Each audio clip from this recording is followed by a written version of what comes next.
My name is Alan Goldsand. Um, I have a multifaceted journalistic career. Started out with the New York Journal American in the drama and television section. And when that merged with the Herald Tribune and the Telegram, the World Journal Tribune, I did a column with New York Magazine called Best Bets. Actually created that with Clay Felker. And then when the paper folded, I went to McGraw Hill, sort of got into business coverage with Purchasing Week magazine. Did that for 2 or 3 years, and then I met Harold Gold, who was the editor of the Journal of Commerce, and covered transportation and aviation for the paper. Harold convinced me to join the New York Financial Writers. Took me to the first Follies, and I think that was 1972 that was my first Follies that I saw. And at the end of the Follies, Johnny Concannon came over to me. Johnny was a longtime member by that time, and he asked me what I thought of it. And unfortunately, I told him what I thought of it. I thought it was horrible, but I'd never seen one of these things before. And he said, "Well, if you think it's so bad, why don't you join us and see if you can do something about it? Why don't you come on the book committee and see if you can write something better?" And so I took him up on it, and for the next Follies, I was on the book committee, and Jerry Goldstein was there, and pushing a lot of music at us. And one of the first pieces of music that had been already submitted, I guess this was probably the second or third meeting of the book committee, was a song from the Man of La Mancha, I, Don Quixote, and it was supposed to be Richard Nixon, I, Richard Nixon, and he played it. He said, "It's a nice piece of music, but nobody can sing it." And I said, "What do you mean nobody can sing it?" He said, "Well, show me if you can sing it." So I sang it. He said, "Oh, you got the part." So it was as simple as that. That was my first Follies, and my most memorable Follies.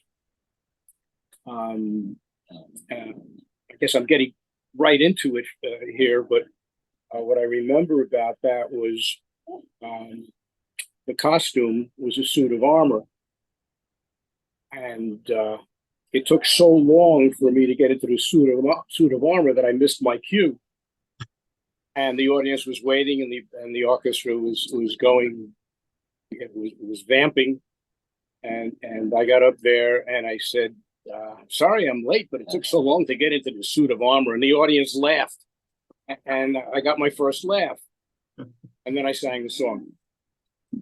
But that first laugh was encouraging, and from that point on, I guess I wanted to keep on doing it.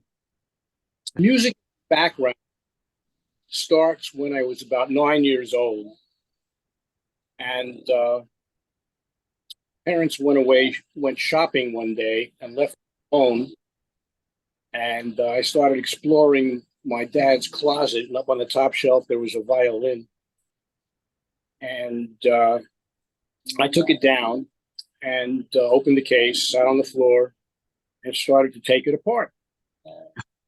And my parents walked in on me, and my mom got a little bit upset about it. And my dad said, "Don't worry, we'll give him lessons." So that's how I started music. Rather than get a beating, I took lessons. I was in the school orchestra and in elementary school and junior high school. And so then I went to the High School of Music and Art, which was a great experience. And I kept on doing that and went to Manhattan School of Music and Ithaca College.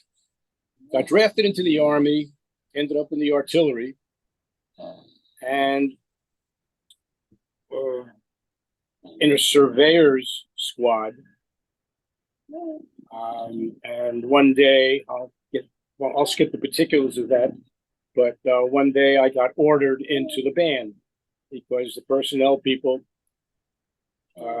found my history and ordered me into the band. Of course, there are no violins in the band, so they assigned me to percussion, and I did that. And then Vietnam came, and they needed somebody in percussion, so they changed my MOS to flute. And when they needed a flute player, they changed my MOS to oboe. And I played a lot of instruments, which I didn't play. But I had nothing to do with that. They just wanted to keep me in the band. A good idea for young people to go into journalism these days. There are just so many opportunities to find and develop areas and of specialization and things to keep them interested. In this hostile media climate today, organizations such as the New York Financial Writers Association are important because when things get tough, and I've seen that in the past, the organization is a way of helping, protecting even its members. And I think the education that members get in the organization keeps them from making mistakes that can get them into difficulties. The Follies, for me, is the most important part of the organization. And I got a lot of important relationships out of it with very talented people, both as people who played in the Follies and the staff, such as the musical director and his arranger and the musicians themselves. Since I had not pursued music as a career, I didn't have many opportunities anymore to continue with my musical endeavors. And this is one way of my being able to express myself. Connected with the Follies, it wasn't a single memorable experience that I can remember. There are so many things that I remember that I was a part of or even initiated. In the early days, we had cue cards that we relied on. Some of us had better memories. I have a crummy memory, and I knew that in musical situations, people had something better than something written on their wrists or an index card in their hands. And I was on the board, and I kind of felt that we ought to have prompters. So I arranged that we, just for my benefit, because of my crummy memory, I got them to start. I arranged for prompters to be used. Well, if you ask me how the association is different today from when I first joined it, back in those days, it was all men, it was all male, and lots of Heinekens. That changed. We voted to